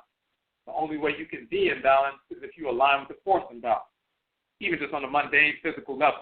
The only way you can be in balance is if you maintain balance. You learn, for example, how to balance yourself when you're riding a bicycle. At first, you're falling over, you're a child. Every time you get on, you're falling and so forth from one side to the other. At some point, you find the equilibrium point. And once you learn how to align yourself with that balance, then from that point on, you can ride a bicycle easily for the rest of your life because you know how to attune to that balance. The only way you will get knocked off of that balance is if you're ill or you become dizzy or if you do some kind of drug or something and it disrupts transmissions in your brain and you lose that balance and your vestibular system is disrupted and so forth, and then you can lose that balance. But as long as you're attuning to that balance, you can stay upright on the bicycle. If you veer off, then you will fall over. You must consistently align yourself with that equilibrium point, that balancing point, in order to continue to ride, or else you're going to have problems. The same thing is true throughout the course of your life. We must consistently align with that equilibrium point, equilibrating point that is governed by Ma'ah for males and Ma'at for females. Of course, both of them have applications on both sides, but males are more inclined towards the Divinity Maa, females towards the Divinity Maat. Just like your parent, you're more like your father or your mother, depending on your gender and so forth. Although both contribute to you, and you must balance the energies of both of them within you. But if you don't consistently align yourself with Ma'a on a consistent basis as a male, your thoughts, intentions, and actions will manifest imbalance. And there you will manifest emotional instability and sometimes physical instability with regards to disease, obesity, and other kinds of things. The same thing is true with Afuraitkaitnit female. If you do not consistently invoke the divinity and align yourself with Ma'at on a consistent and daily basis spiritually, then you will be out of balance and you will manifest mental imbalance, spiritual imbalance, psychological imbalance, physical imbalance, and so forth. No different than on the mundane level. The only way you can walk down the street is if you maintain your balance. If you drink some alcohol and disrupted your sense of balance, then you'll be swaying back and forth trying to hold yourself up, or you couldn't sit up straight in a chair because you won't be able to balance yourself. You'll be nodding off and falling all over the place. But we're so accustomed to aligning ourselves physically in a balanced way that we sit up straight, we walk down the street without falling over. If someone has vertigo or something and there's a disruption in the vestibular system, then they try to walk straight and they fall over. If they drink and try to walk a straight line because they got stopped by the police and they say walk the straight line and they can't walk the straight line, there's a disruption in that center physically of that balance. But as long as they're doing something normal on a regular basis, they're constantly and consistently balancing themselves every time they sit, walk, stand, and so forth. In the same fashion, we must constantly and consistently invoke the Abosom Ma'a, invoke the Abosom Ma'at to maintain spiritual balance. So our thoughts, intentions, and actions can be in harmony with order. Ma'a means straight, balance, enduring, foundation, and so forth. You have a foundation in that which is straight, that which is balanced, that which is enduring, then you can make good decisions. So that's why we must consistently and perpetually invoke them, because it is enduring. The laws that govern creation are enduring. It's not just every now and then you deal with the law. If the laws weren't enduring, then creation will fall apart. So we must invoke these divinities on a consistent basis. The manner in which we align with the specific Abosom, Marisha, Vodu, and so forth, who govern our spiritual heads. We align with their function. We bring their energy into the world, but we still must do it in balance. So, for example, if you're meeting in harmony with Ma'ama, so if you're a child of Benna or Abena, Ogun or Iyami Abeni, Ogu or Ananu, and so forth, a fiery divinity, yes, you're going to bring that fiery divinity's energy into the world, because that's the deity that governs your head. But you must do it in balance, so that you don't burn yourself up. Use that fire to destroy your enemies, but you don't use it so you become implosive and destroy yourself. So that's a misuse of fire and so forth.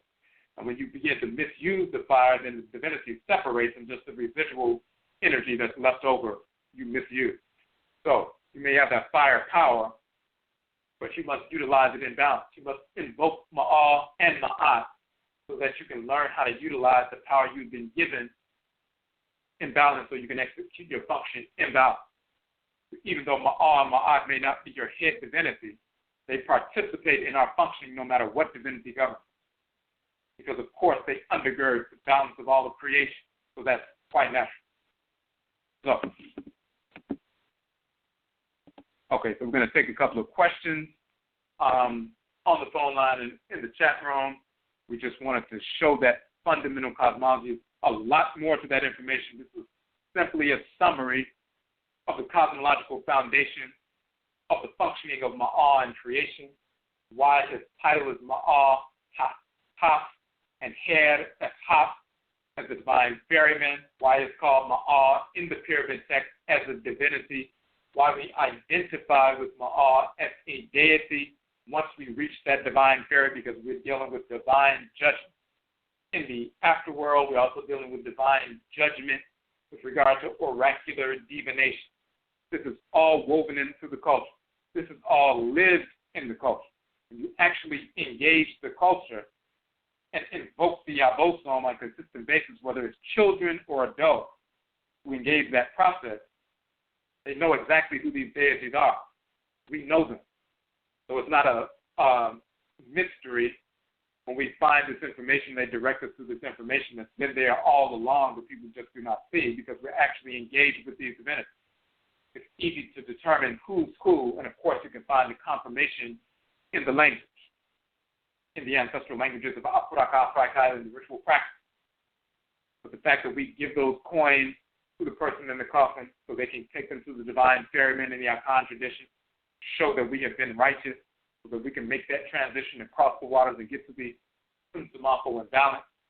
And the exact same process is in ancient Kemet with the divine ferryman who is Maa, who is in the boat called Maa. And once we connect with him and we go through that long process of judgment, asking all these various questions that we must answer and give correct answers, proving that we actually invoke these divinities, then we are declared to be Maa, to have lived in harmony with the Deity Maa, become like him, and then he will transport us to the other side, and then we can live in harmony in the ancestral realm. These are things that our people who have been teaching for a while should have known, because this information is not new. All these different texts these people have in their possession. These are not brand new texts that were just discussed. They've been here all along. Some people have read from these very texts as they're charging people $20 and $30 and $10 to get into their presentations or for their DVDs, or charging people for their books or documentaries, or making them listen to YouTube and pay pay-per-view, whatever they're doing. They have this information, but they don't understand this information. Yet they allow people to call them elders and eldresses, babas and iyas and spiritualists and linguists and scientists and culturalists and doctors and everything else, and have absolutely no knowledge whatsoever anything really going on in these texts and within this culture. So we must investigate. You never listen to what people say. They do not have any credentials. The only credential you have is, do you practice ancestral religion? Is it born of the blood circle of our people who have operated within this region of the Earth Mother, maintained our ancestral religious traditions, and practices born of our blood circles right here? Not somebody getting up and spending thousands of dollars to fly to the continent or to the Caribbean or South America to get something and bring it back, or connect with other people who have done that, or connect with people on the continent to get something to bring it back here as if we have nothing here. If you are not practicing your ancestral religious tradition, born of your blood circles right where you are, based on our locative identity, as we talked about interfacing with the Earth Mother in this region of her body, and the blending of our blood circles over the past few hundred years here as we interface with this region of the Earth Mother, bring our energy into our physical bodies and pass that on intergenerationally and transcarnationally. It gives the energy of the Abosom as they manifest in a unique way in this region of the Earth Mother. And that frequency of energy that's unique to this region of the Earth Mother as they possess, we incorporate that. And then we have different taboos, social, dietary, and so forth, that exist here that don't exist on the continent or in the Caribbean or South America. Now you have a tradition, an ancestral religious tradition born of your blood circle. Foundationally, it's related to every Afurakani, Afuraitkaitnit expression of the same tradition wherever we exist in the world, but it's unique with respect to where we are and how we function. Claiming to practice ancestral religion and you're not practicing it from that perspective, you're just imitating other people from the continent and from the Caribbean and so forth, because some of them gave you some information, then you're not really practicing an ancestral tradition. You're just imitating other people's practice of their expression of ancestral tradition. This is why there's no insight from individuals who claim to be practicing Ifa or the Akan tradition or Vodun or whatever it is, and they're talking about ancient Kemet or talking about these different traditions, yet they have no insight into these fundamental structural components of these traditions. Yet they're teaching. We need to stop listening to people, this whole notion of listening to the preacher or listening to the, professor and so forth. You need to stop listening to people and start investigating. The only experts you have in your tradition are your ancestors and ancestors. Get the information from them. Get confirmation from them. Stop listening to these misinformed individuals. Okay, we're going to go to the chat room real quick. And as we said, this will be part of an upcoming publication, of course, dealing with the Deity Maa and the Divinity Maat, a detailed publication. Until we put this information out, even the first broadcast, the Ntoro God Maa and his relationship to the Ntoro Goddess Maat, showing how he manifests in the twin divinities within the Akan and Yoruba and Godun and so forth. Until we put that information out, nobody had that information, black scholars or white. They didn't know who Maa was. They didn't know who Maa and Maat are in these different traditions. Then we talked about that divinatory practice, as well as the connection with the Adinkra symbols and the gold weights and so forth, and the concretizing of tradition last night, and this information tonight. Nobody had that information, didn't know at all the function of Maa and his identity. So when we publish that, there's going to be new information. Some of the information dealing, of course, with the OKRAA, the soul, divine consciousness, as well as the mention of the deity Maa and Maat as the divine forces of law and balance we have in our book, KUKUU-TUNTUM, the Ancestral Druids, and the OKRAA complex, the soul of Akanfo. So you can download those two books as well as all of our 24 books for free from our website, ODWIRA.com. And we have the softcover versions as well. Okay, so Chiamo on the phone line, number 8162. You had a question or comment? What's up, Brother Quasi? What's up? I had 2 questions and a comment. Okay. I was listening to the broadcast last night, and I wasn't quite sure I heard you right, but I think you mentioned that Aset can take on the form of the baboon. Is that her Chinebois? That can be one of them. Like sometimes you see Aset and Nebuchadnezzar, and they're in the form of 2 female baboons, as well as they can take the form of 2 birds, as well as, cows, a number of different animals. But sometimes you will see them in that form of the 2 quote-unquote dog-headed baboons. Okay. My other question was about Maa and Maat. Who are their parents? So Maa and Maat, they talk about them being born. Very often you see in the text it say born of Ra. So they say Maat is a daughter of Ra, and the same thing with Maa. But of course that's dealing with Ra and Ra'et. So they are born of Ra and Ra'et. So even when they talk about, for example, in the late period text, we read from the Bremner Wren papyrus, and they talk about the Book of Knowing, the manifestation of Ra and overthrowing our pet, but the deity that's speaking is Neb-Er-Jer, which is the title of Atem. And we also must note that Nebet-Er-Jerit, female divinity, is a title, sometimes it's Heneru. But when he says, I laid a foundation in and through the divinity Ma'ah, that means before anything else could come into existence, Ma'ah must be established first. So you have Ra and Ra'et, the creator and creatress. They were born of Nun and Nanet.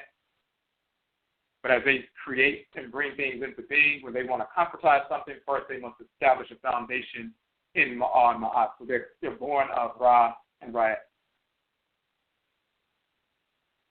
Okay. Tahuti and Seshat as well are born of Ra and Ra'et? Yes. So in fact, you'll see a text. There's a late period text, then you have some other texts that will mention that Tahuti will say Tahuti, the son of Ra. You don't see a whole lot of text talking about his parentage, but every now and then, very sparse, there'll be a short, quick reference, and you're just reading along and seeing, saying Tahuti is the son of Ra. No different than Orumila being the son of Odumare or Lodumare and so forth. Okay. I remember over the years, like just seeing different Greek mythological movies. There was always a part where the so-called hero or whatever in his group came to a point where they had to cross a river, and or some kind of lake, body of water or something, and they would have to throw some coins in, and a boat would come forward with a person on it, well, a thing, look more like their Grim Reaper creature or whatever. And once they put the coins in the body of water, they were able to go on board and go across. And for whatever reason, it's like whenever I would see movies and that part would be in there, I would be attached to that particular part. And I'm wondering now, after hearing you mention the ferryman, if that's where that was stolen from. Yes, it was. So if you look at the Greek mythology, the quote-unquote Greek deity Charon, which is Charon, Charon. He's the ferryman, the divine ferryman, and sometimes he looks grotesque and all that other stuff. Charon comes from Akana. So when we talk about the divinity, the lion-headed divinity Aken or Akena, that becomes Kera or Keran. That's the lion-headed divinity who would get the boat for Maa so that he can ferry them across. So when you look Charon, Charon in Greek mythology, he's the divine ferryman. So even one of the Greek writers, it was either maybe Herodotus or one of the others, they were like, this particular force doesn't appear to be part of, Greek culture. It must have come from the Egyptians. So even back then, they knew it didn't come from them. They corrupted it a little bit, of course, but yes, that's exactly where it comes from. Yeah, I say that. Appreciate the call.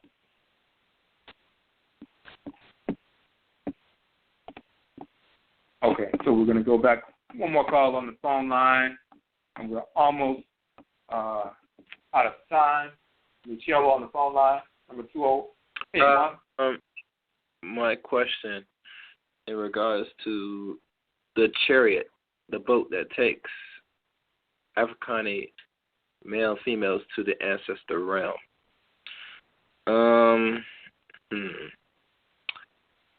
I would take it that the so-called Bible thumpers don't really come across in their so-called Bible about some chariot boat taking them to so-called, the heavenly realm or the wherever direction is.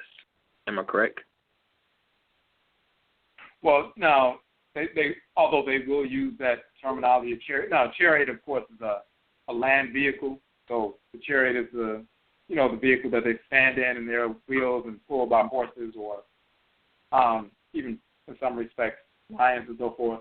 So sometimes the white and would talk about a divine chariot flying across the sky in the Bible. Of course, part of that is coming from our culture. Part of it is also, you find it in Hinduism with Indra and, them flying through chariots across the sky and all of that. But it is connected. When you talk about the chariot, the chariots flying across the sky, or a vessel flying across the sky, and the sun divinity being pulled by a chariot and all the other stuff. They talk about our vessels flying across the sky, sailing across the sky.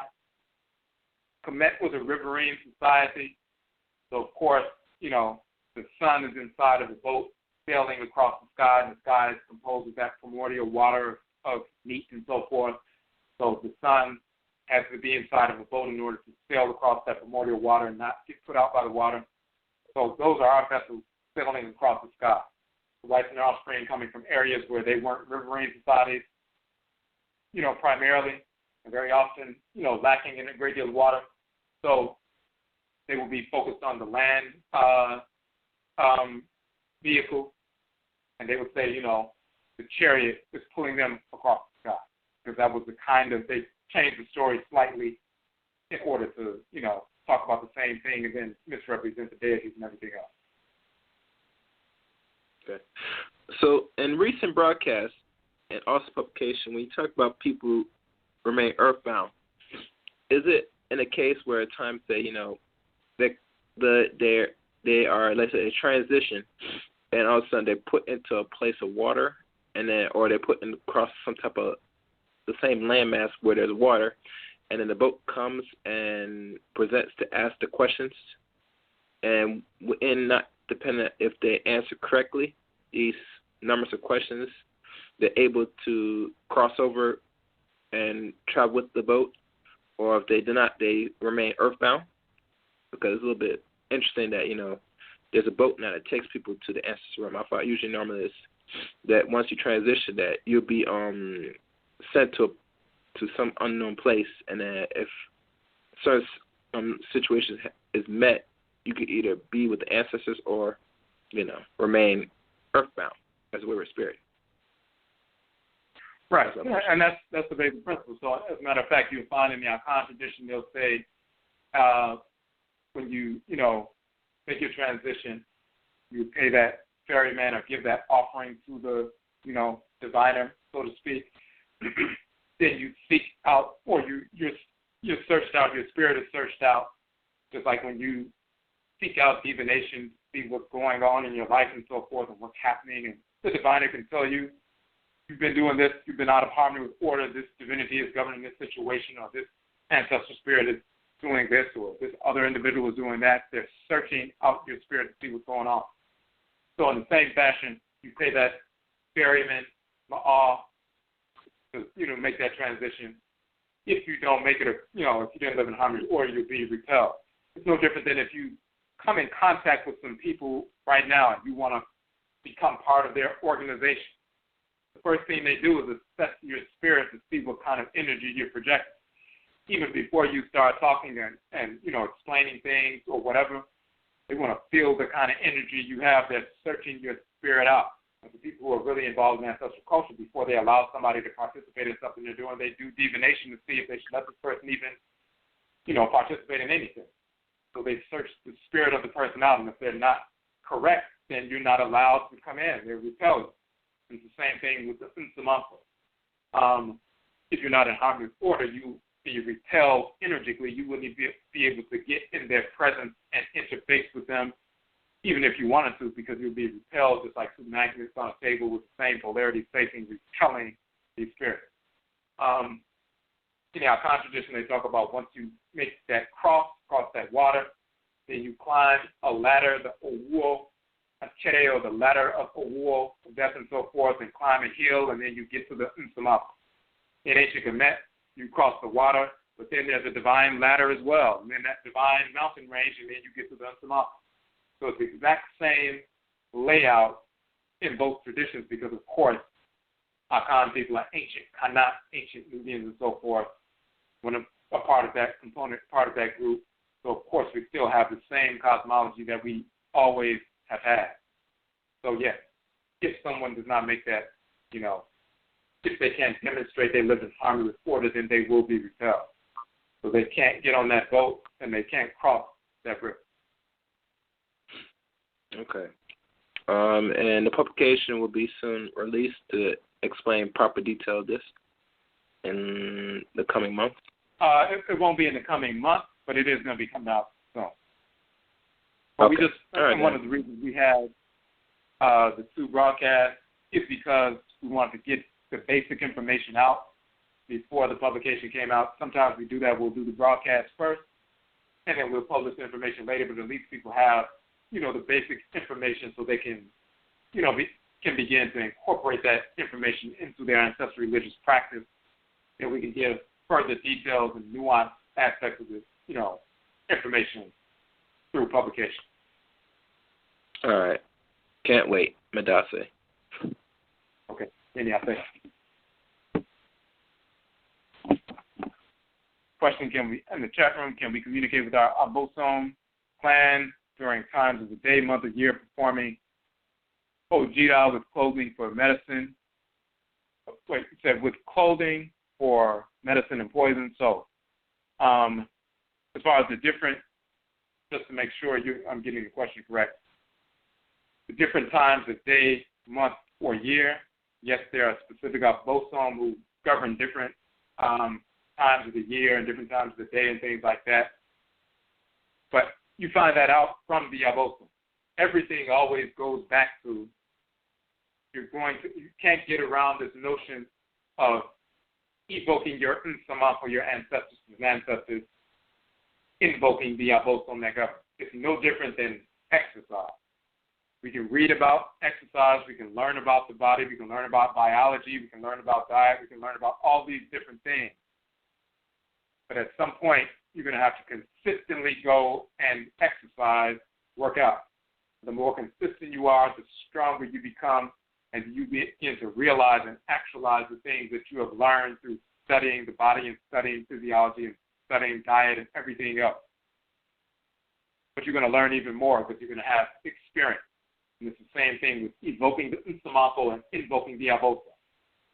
The real information comes from invocation and evocation, but it must be done consistently, and the more consistent you are, the more receptive you become, and the more, just like your muscles become more receptive and begin to grow and expand and so forth, the more consistent you become, the more receptive you become, the more receptive you become, the more information you can glean, you can learn, you can quote-unquote download, and then you'll be able to be intuitive enough to be directed towards information that confirms physically what they have given you spiritually, and then you're able to convey that information physically to other individuals with whom you are in connection with. So yes, different times of the day, month, and year based on the abosom that governs you, based on your clan affiliation, but you learned that directly from your people.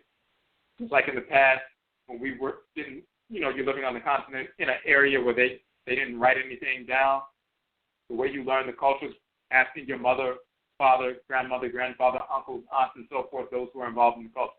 Our people typically here are not involved in mass numbers in ancestral culture, but you have people in your ancestral blood circle who are priests, priestesses, elders, eldresses who are spiritually cultivated.